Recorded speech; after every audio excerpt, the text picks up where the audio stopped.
Hello. So I am just going live, and because I was going to do a podcast episode anyway, so this is just my way of killing two birds with one stone. Um, so anyway, my podcast is called Guiding You Home because I'm trying to help you find you through your guidance system. And so I'm going to do a podcast today and on how to use your inner guidance system to get closer to hearing God's word for you.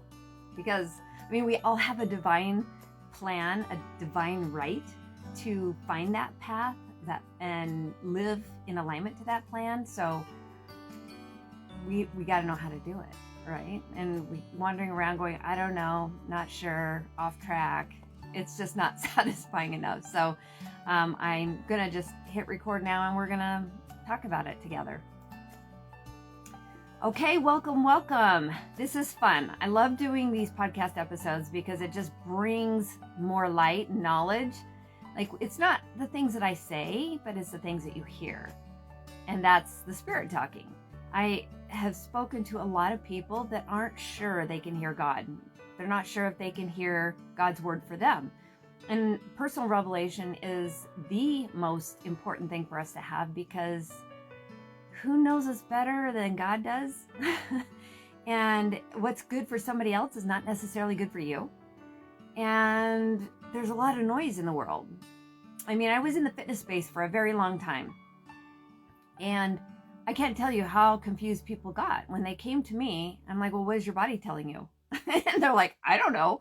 It's telling me it doesn't like being overweight. It's telling me that I eat too much. It's telling me that I'm tired. And it's like, well, yes. And it's never wrong. You're right. When it feels good, you know it. It's kind of like when you do good, you know it. Nobody really has to tell you you're doing a good job, right? So listening to your inner guidance system is the same thing. It's listening to what your self is telling you. And we dismiss it because we're like, oh, fad diet. Oh, thought leader. Oh, and we're outside of ourselves in every direction. We're listening to family members, friends. It's nice that they have good advice, but it's not necessarily what you needed to hear. So it's important to dive in and do the work. And when I say that, people are like, I have dove in. I did do the work. It's like, probably to a really good extent. But until we get clear on knowing how we're hearing God in all the different ways, there are so many ways to hear God talk to us. Sometimes it's your curiosity. Sometimes it's an inclination. Sometimes you're just following an impulse. Sometimes it's just, a good idea that you thought was yours. And so let me just also say, when you're not being guided, you feel yucky. You feel lost. You feel completely untethered.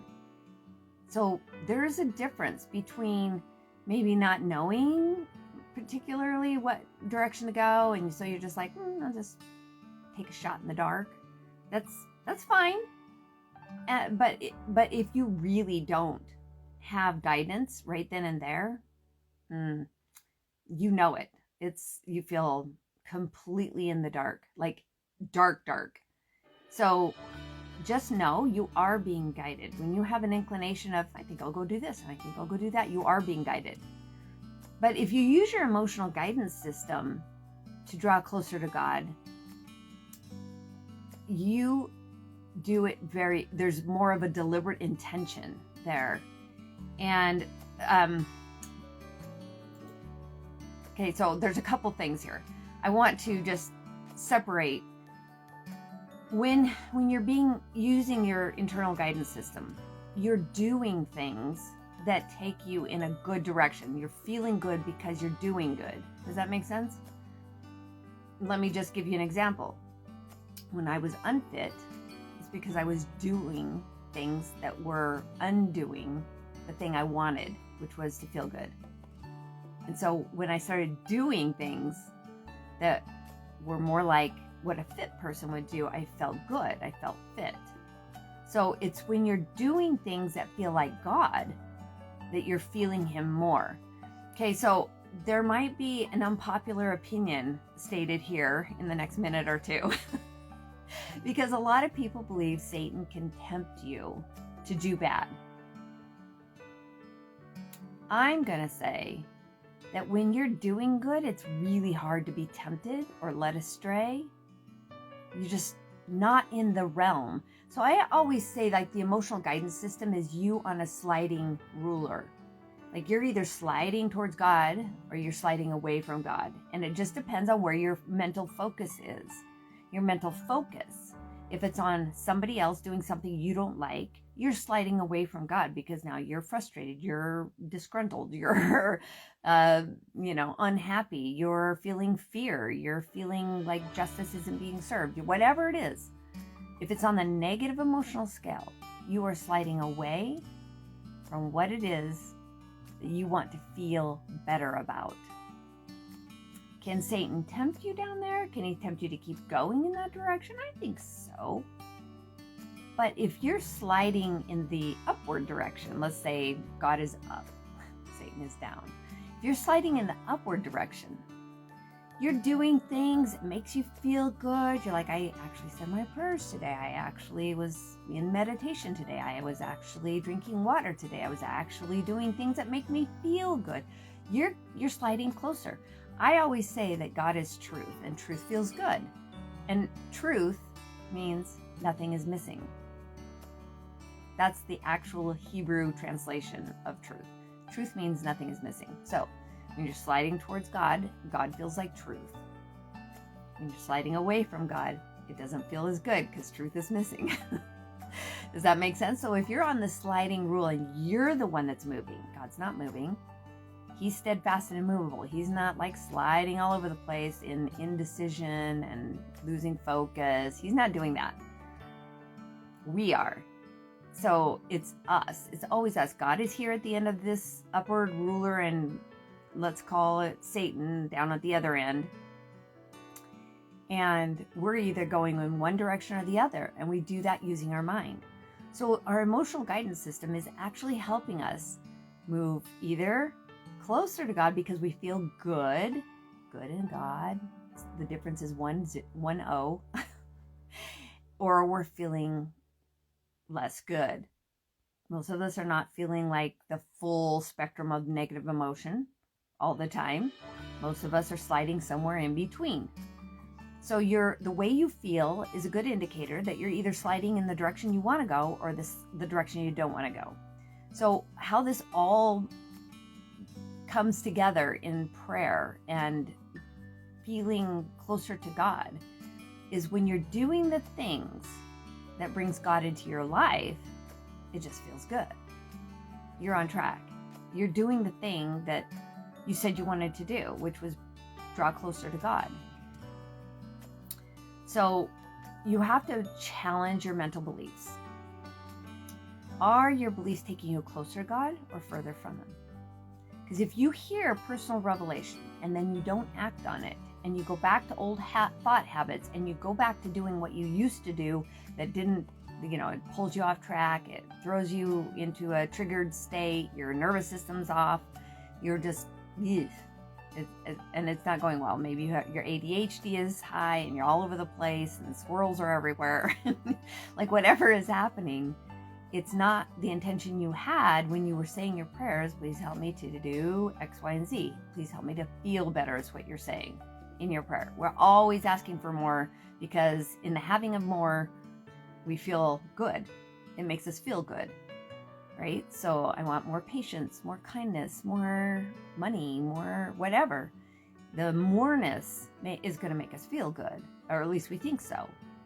And so that's why we ask for it.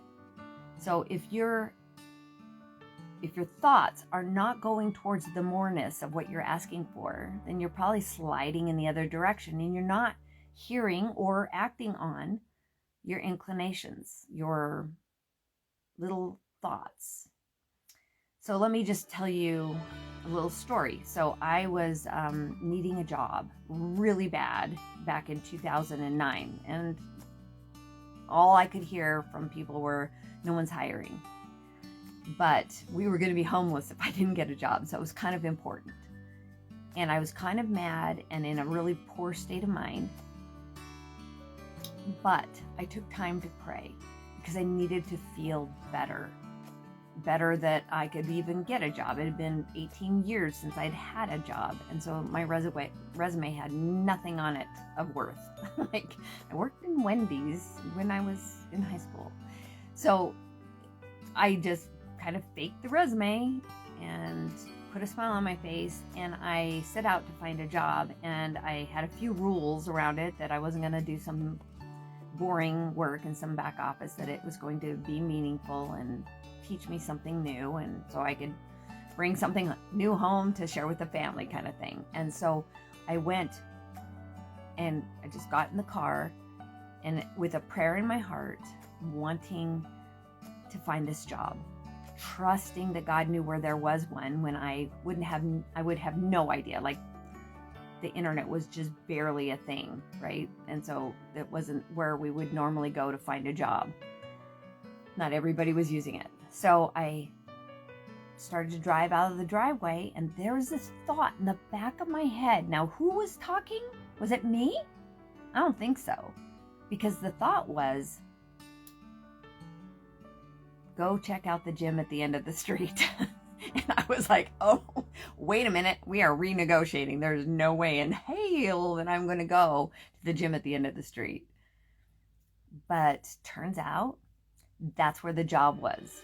That was the first place I could get hired. I could have money start coming in really quick. It was a great entry starting point for me and my little fake resume.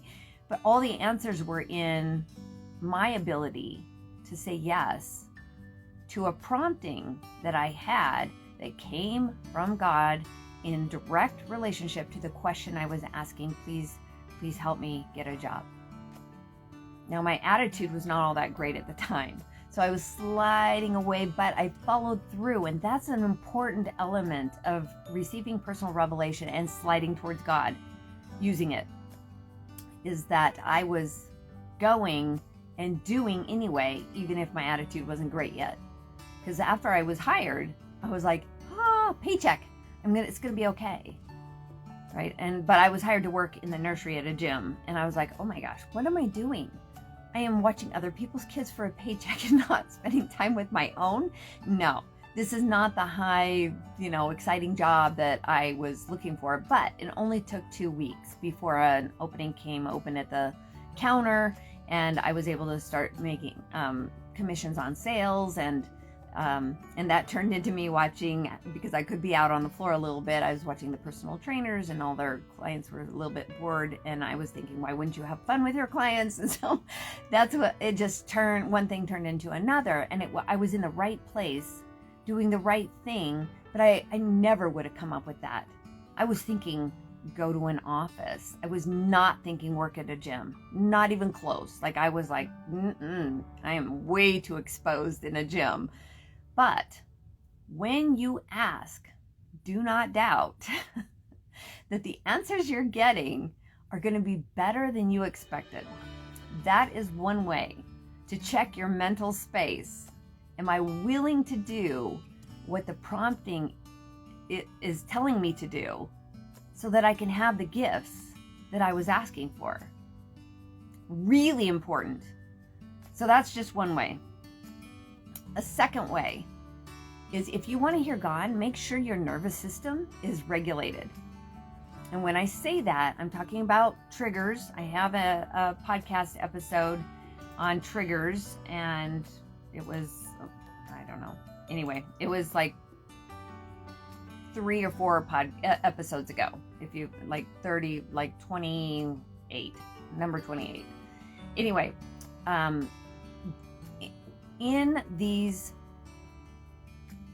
trying times that we have, our interactions with our family members, our interactions with our friends, everybody believes a little something different. There's a lot of untruth being told in the world, and we're all trying to sift to find the truth and that sort of thing. We can be triggered. We can be triggered in our relationships with people. We can be triggered in our experiences around other people. For some reason, it's the people. It's not necessarily just the experiences. It's usually with interactions with other people. And so when you're triggered, you are usually in a negative emotional state. And depending on how negative is how triggered. So you might be in fight or flight. You might be in fawn. Fawn mode is I'm just going to be a chameleon. I'm going to be what you need me to be. I'll just change my colors for you. That's fawn mode, and that's a learned trauma response. And then there's freeze, where you're like, I don't even have a game planned for this particular situation. So another word for that is blindsided. When you are in fight or flight, like you're super defensive, that's fight, right? When you're just like, I want to run away, that's flight, right? And then fawn is people pleasing, and freeze is I don't have a game plan and I'm just gonna, die. So you're just kind of frozen in that, in like a statue. Like I can't even process this. So when your nervous system is dysregulated, you are really not able to draw closer to God in that very moment, because everything's kind of stuck. Your energy is stuck. So it's important for you to take a second and reset.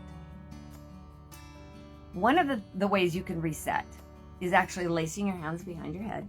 This is super simple, right? And whether you're sitting up or lying on your back with your knees up and your feet flat, just hold your head straight and look to the right. Okay, so I reset really easily on the right side. And so you're either going to yawn, or you're going to swallow, or you're going to sigh, which is kind of like 2 breaths and an exhale. And then reset, your eyes are forward, and then just look the other direction. So for those of you that are not watching this video and you're listening to the podcast episode, I have my hands laced behind my head. My head is forward position, and I'm just making my eyes go as far to the left as possible. There. And so that was a swallow for me. And that's how you can reset your nervous system. It works in your amygdala, your brain, where your memories lie. And it's a really effective way to get out of this deep state of nervous stuckness, stuck energy. And it helps you get back to a space where you can move again. Your energy can move. You can find God. You can go back to prayer. You're not fighting, the goodness of God, if you will. Sometimes we just resist.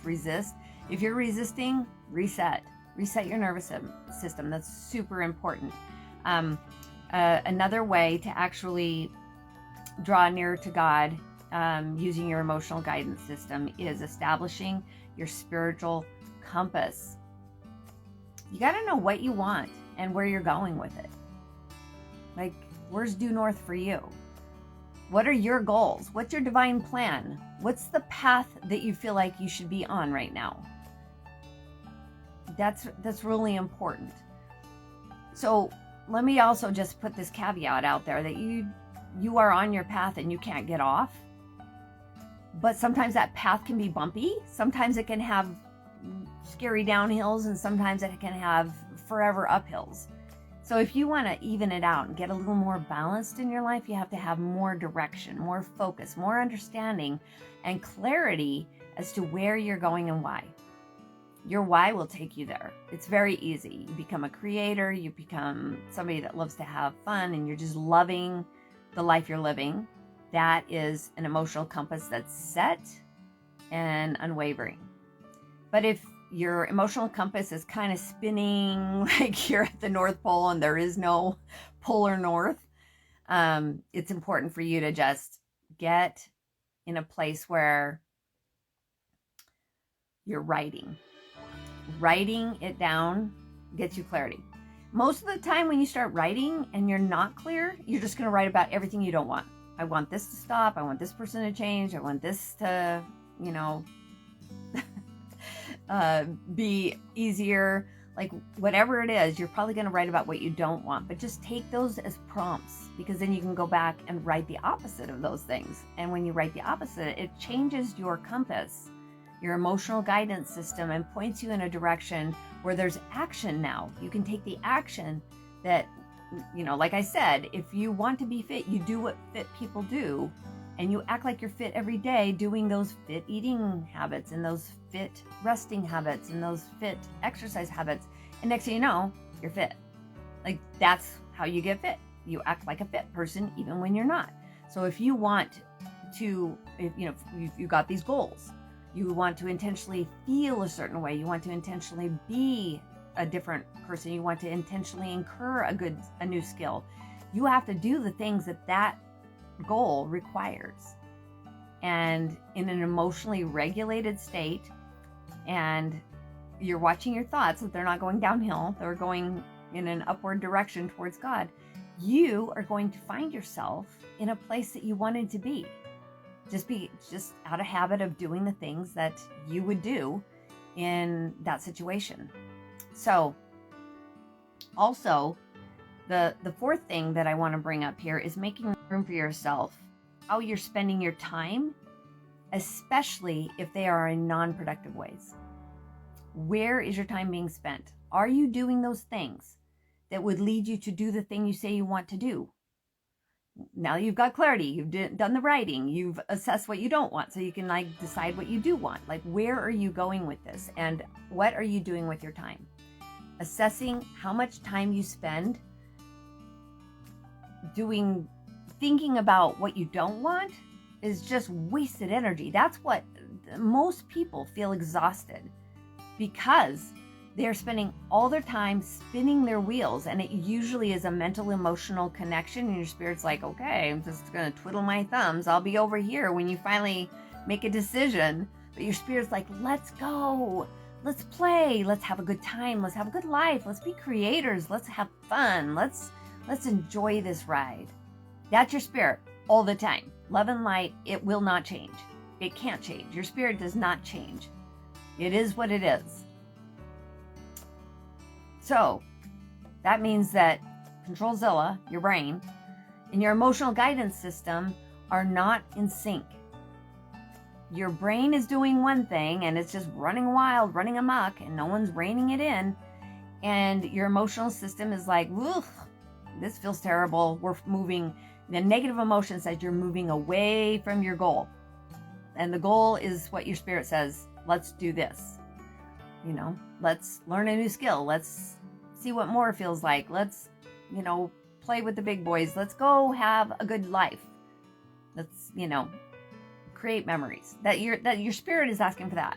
Your brain's like, oh, but we can't because of this. Or, here's my limiting belief. Or I'm going to focus on my neighbors and why their yard's a mess and it's reflecting poorly on me.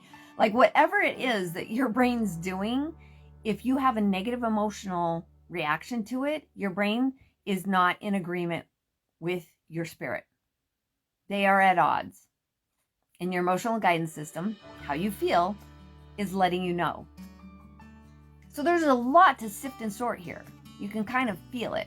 But just getting the idea, the gist of this, without practicing, and I'm going to say it, this is the unpopular opinion again, it takes nothing less than a year to practice these principles over and over and over and over and over and over and over and over and over and still over and over and over. It's just, life is going to provide you with all the opportunities over and over and over and over. And every time you get to decide, am I going to let my brain go and just run wild and burn down houses? Or am I going to rein it in and make it focus on the thing that I want and the direction I'm going and all the fun that awaits for me out there for the rest of my life? And I don't care how old you are. Remember, this is not an age thing. I have a friend, bless her heart. She has decided she's too old. Life is over. And we're the same age. And I'm like, no. That is not true. If it's true, it'd make you feel good. Remember, we're thinking about our false beliefs, right? If it makes you feel good, there's a lot of truth involved in it. It may not be the whole truth, but there's a lot of good truth. And if it doesn't make you feel good, your brain and your spirit are at odds, because that's not true. It's not holding the fullness of the meaning of the word truth, which is nothing is missing. So when you are ready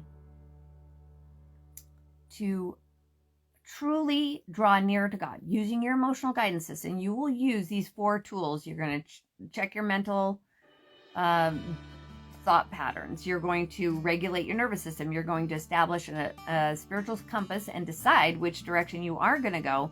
And you're going to make room for yourself, assessing time. Where are you spending your time productively, and where are you spending your time unproductively?